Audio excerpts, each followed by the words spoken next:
And now we're back to this, claiming that Donald Trump said naughty words once again with no evidence. But there are many that believe the left will create an AI deepfake and just claim it's real.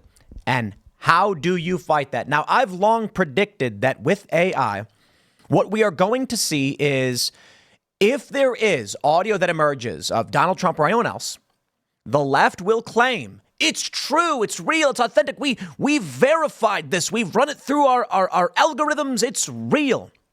And the right will just say, no, it isn't. This is deepfake audio. We ran it through our algorithms. It's not real. And nobody will know. There could be real audio of Donald Trump saying something crazy, and he just denies it and says, this is AI. I've never said this. And the left can just make AI of him and say, here it is. Here's the proof. You know, there was this attempt back when they were running the fake P-tape story. There was an attempt to actually make some fake P-tape.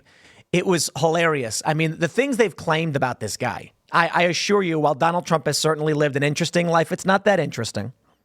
They have this video where it's like a lookalike sitting in a chair with knightly women, as we'll call them, on a bed, and it's fake. It's absolutely fake. There was that a really funny Huffington Post. I got to pull this one up for you. I didn't pull it up somewhere. Trump elevator. I got to pull this one up. It's just so good. It's just too good. Okay, I got to pull it up for you. Huffington Post tweeted in July of 2018, a tape might exist of Trump doing something in an elevator. Though exactly where that somewhere is and what that something might be, no one in media can say. That's because no one in media seems to have seen the tape or is even confident it exists. I kid you not. The Huffington Post in 2018 ran a story that said Trump may have done something somewhere, but no one knows because it might not be on video. I got news for all of you. Trump certainly does things in places. And if there's nothing else to be said about it, sure, okay, I guess. You could be like, a tape might exist of Trump buttoning his jacket in an elevator. Though where, we don't know because we've never seen it. What is this? This is their tactic. This is what they do. Now they've got this crackpot story that there's a secret video somewhere, perhaps of Donald Trump using the N-word. Heavens me. Yeah, there's no way, dude. Donald Trump, and the context this producer is claiming he said it makes literally no sense. Literally, like no one in this context would say it. Okay, if you're using a racial slur against somebody, you're insulting them, saying that person is, or it's like in the rapper context where they're just referring to general people by using the N-word. Yeah, whatever. But here we go. Now, we are awaiting jury deliberations right now as Donald Trump is facing jail time, prison time, and a conviction. We don't know exactly how that's going to come out. But in the meantime, we do have this story. And I do have some updates for you guys. Let me just say it's all rigged. It's all rigged. Jonathan Turley pointed out that the judge is giving standard instructions that the jury can reach inferences based on facts, such as inferring that it rained from seeing people in raincoats. It is a rather quaint instruction after Merchan allowed the prosecutors to state as a fact that federal election violations occurred in this case. There is no such violation. So there is this. This is this more serious news. The judge said, and let me see if I can make this bigger for you. Yeah, CNN's website's formatted like crap. They said the jury asked to hear about the metaphor. Quote, for example, suppose you go to bed one night when it is not raining, and when you wake up in the morning, you look out your window. You do not see rain, but you see that the street and the sidewalk are wet and that people are wearing raincoats and carrying umbrellas. Under those circumstances, it may be reasonable to infer, that is, conclude, that it rained during the night.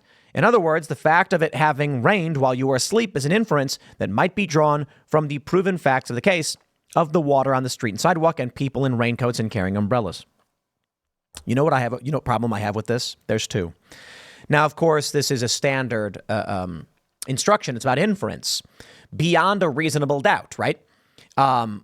There's certainly evidence where you did not witness a crime, but enough evidence exists beyond a reasonable doubt that you can conclude. So a guy is seen on camera walking into a bank with a ski mask on and seen running out of that bank carrying a burlap sack with a dollar bill sign on it and money falling from it, frantically running as people chase after him. You can reasonably conclude that he was the one who robbed the bank. Now, of course, You will need actual, and then you have testimony from people saying the bank was robbed and that's the guy who did it. That's the point. You didn't see a video of the guy robbing the bank, but you can reasonably infer, right? The problem I have with this is, obviously based on what Turley said, that the judge allowed the prosecutor to say election violations already occurred, in which case it's a foregone conclusion. They must find Trump guilty, right? He says it may be reasonable to infer that it rained during the night. I just want to point this out.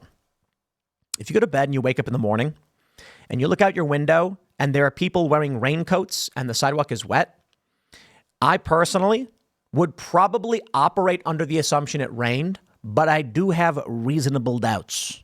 That is, it rained during the night is your claim. Well, I don't know when it rained. And I don't know why people would wake up in the morning when it stopped raining and put on raincoats. You see my point? It's certainly reasonable to claim it probably rained, but reasonable doubt exists as maybe there was a fire hydrant they sprayed around and people in the neighborhood grabbed their raincoats. That's possible too, right? Hey, you want to come to me and talk about reasonable doubt? I ain't putting a guy in a box if there is a 0.01% chance he's innocent. That's just me. But the real issue is not to say that it's not a reasonable person would conclude that it rained. And this is why innocent people do end up in jail. The issue is that the judge allowed the prosecutors to state as fact federal election violations happened when they didn't. And that's not even, it's remarkable because this is not even the case at hand. But this is the game that they're playing because they intend to lock Trump up. So let's do this. We'll jump back to the main story here. We've got this from Deadline. They say, a producer of The Apprentice claims that Donald Trump used the N-word on the set of The Apprentice, and that moment was captured on tape. Bill Pruitt, who worked on the first season of the NBC reality show, writes in a story for Slate that Trump used the word while dismissing the idea that a black contestant, Kwame Jackson, could be an early winner of the series. There's long been intrigue over the outtakes from the show and the possibility that they contained Trump using the racist phrase. Oh, heavens me. Tom Arnold claimed to have seen the tape and even hosted a reality series of his own, posting a hunt for the footage. Yeah, there's no footage. I would not look. I'll say this too. I agree. We've got this tweet here. Not that one. We got this one from Sean Davis. He's actually suggesting if it does come out, they're going to make a deepfake of it. Yeah, I agree. I don't see a reality where Donald Trump goes around saying this, especially in the context they've said it in. Now, I may be biased, but I got to be honest. When they lie, cheat, and steal 24/7, bro, reasonable doubt is so far gone. I don't trust a single word you say. Sorry. Thanks, and have a nice day. I'll read these tweets in a second. Let's go back to the story. In the Slate piece, Pruitt writes that during a discussion with Trump over who should win, Jackson or Bill Rainchick, as I pronounce it, who is white, Trump weighed the choice, according to Pruitt. When informed of some of Jackson's attributes, Trump said, yeah, but I mean, would America buy a, and then he says the N-word, winning. Pruitt writes that there was surprise among he and other producers, but none of us thinks to walk out the door and never return. I still wish I had. Lies. I don't believe it. Why would this be recorded in the first place? After shooting the scene where Rainchick is favored and wrapping up production, Pruitt wrote, there is no discussion about what Trump said in the boardroom about how the damning evidence was caught on tape. Nothing happens. Trump's campaign communications director, Stephen Chung, said in a statement, this is a completely fabricated and BS story that was already peddled in 2016. Nobody took it seriously then, and they won't now, because it's fake news. Now that crooked Joe Biden and the Democrats are losing the election, they are bringing up old fake stories from the past because they're desperate, especially now when Donald Trump is gaining among black voters, particularly younger black voters.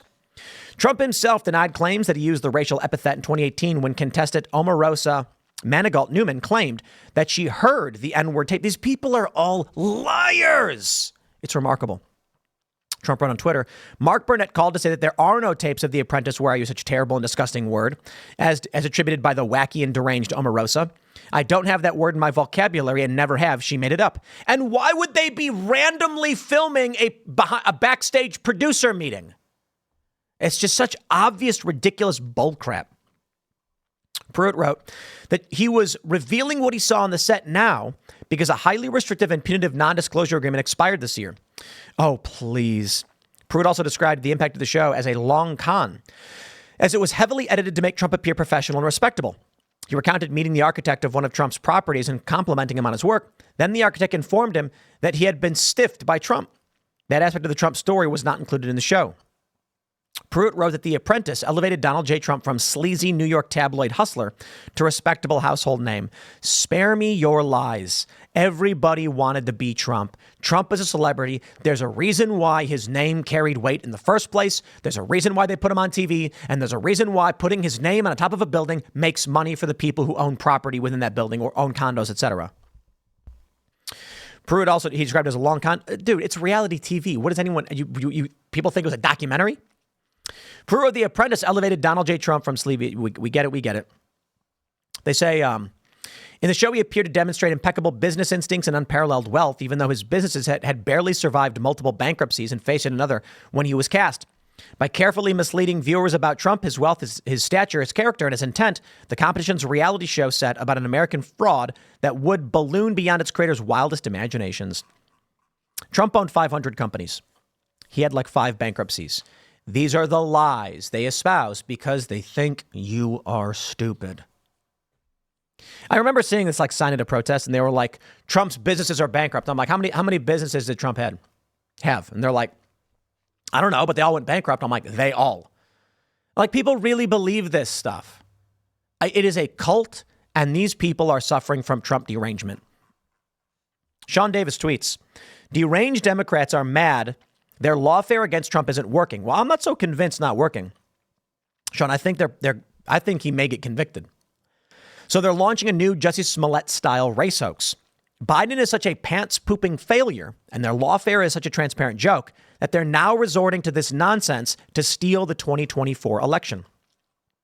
Sean Davis says, they're 100% going to either hire an impersonator to make a fake recording for them, or they're going to do an AI deepfake. I know it, and you know it, and they know it. And when you call them out on it, they'll lose what's left of their addled little minds. I think what's likely to happen,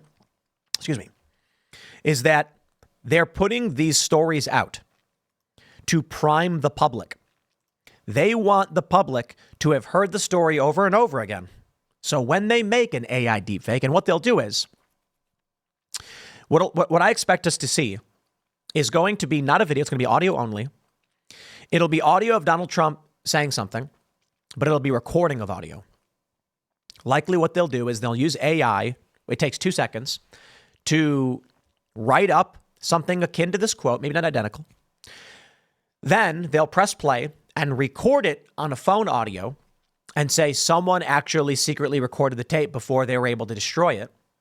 And it'll make it harder to determine whether or not it's AI because it'll have been recorded through ambient audio from what, if you took the raw audio, you'd probably see artifacting of AI manipulation.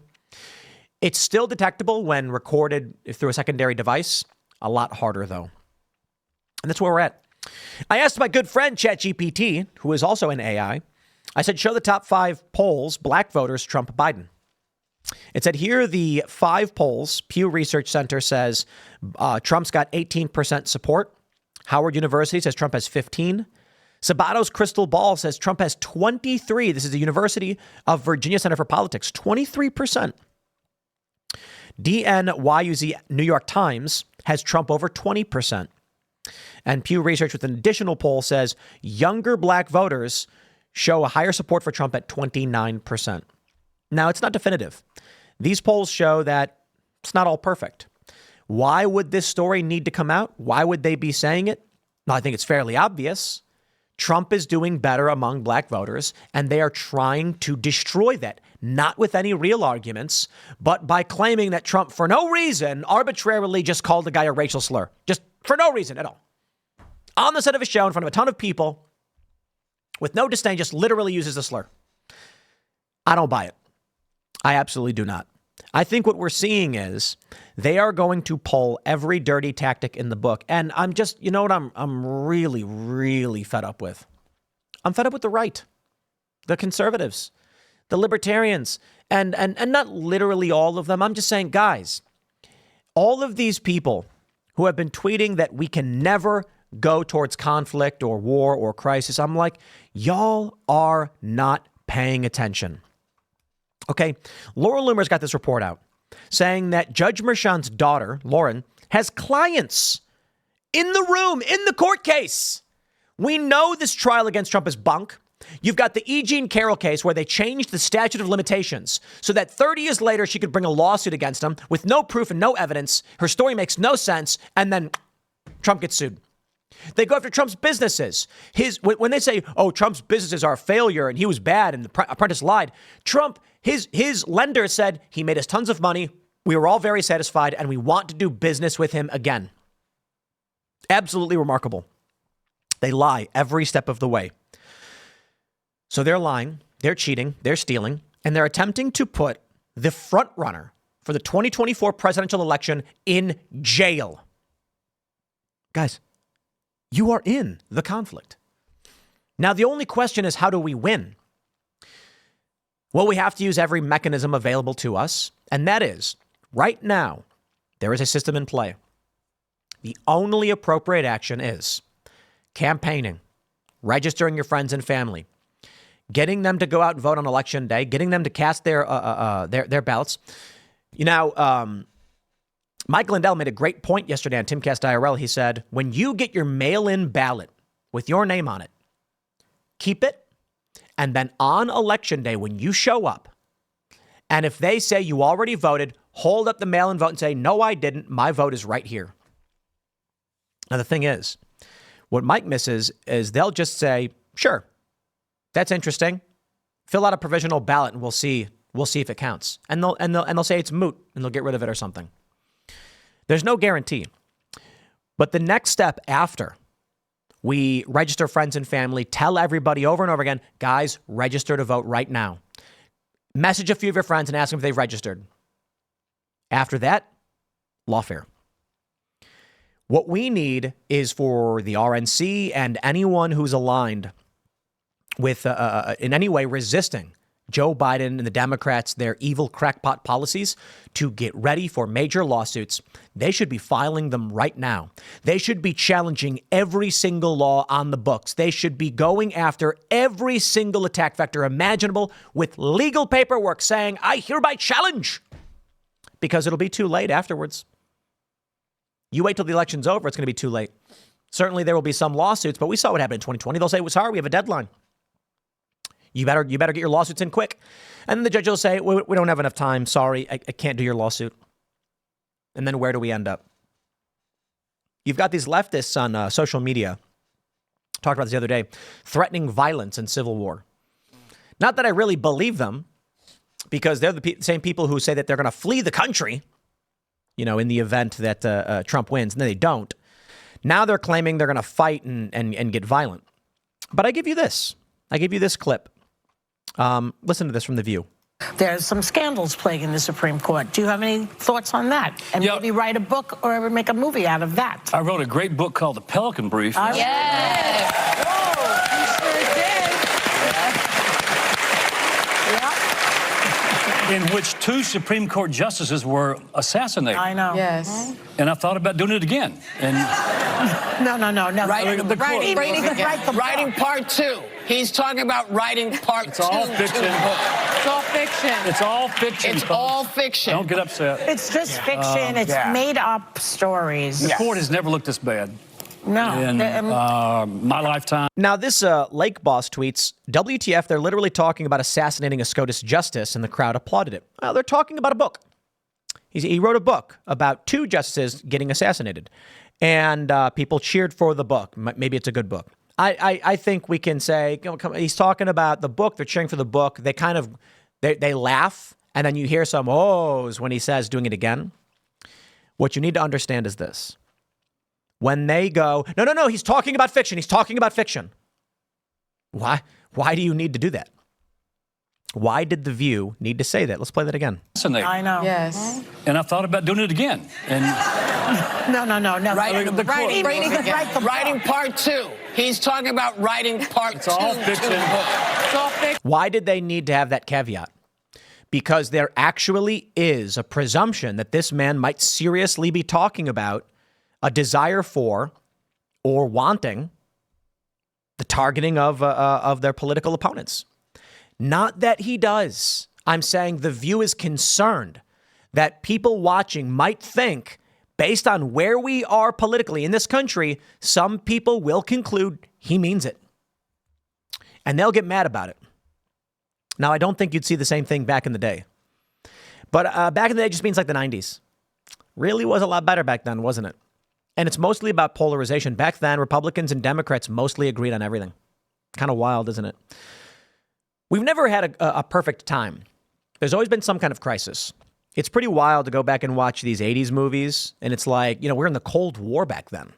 I wasn't alive for it. I mean, I was alive for a few years of the Cold War. Ended when I was a little kid, like 3 or whatever. And, but for a lot of these people in the 70s making these movies, at the same time, we have like the Cuban Missile Crisis, we have Vietnam, and then we watch this stuff, we listen to this music, and it's like, did people not realize the world was on the brink of destruction? They did. They lived through it. We now have our crisis. Every generation does. The question is, will this country be whole when we see it through? I guess that'll be up to you. I'll leave it there. Next segment's coming up at 4 p.m. on this channel. Thanks for hanging out, and I will see you all then.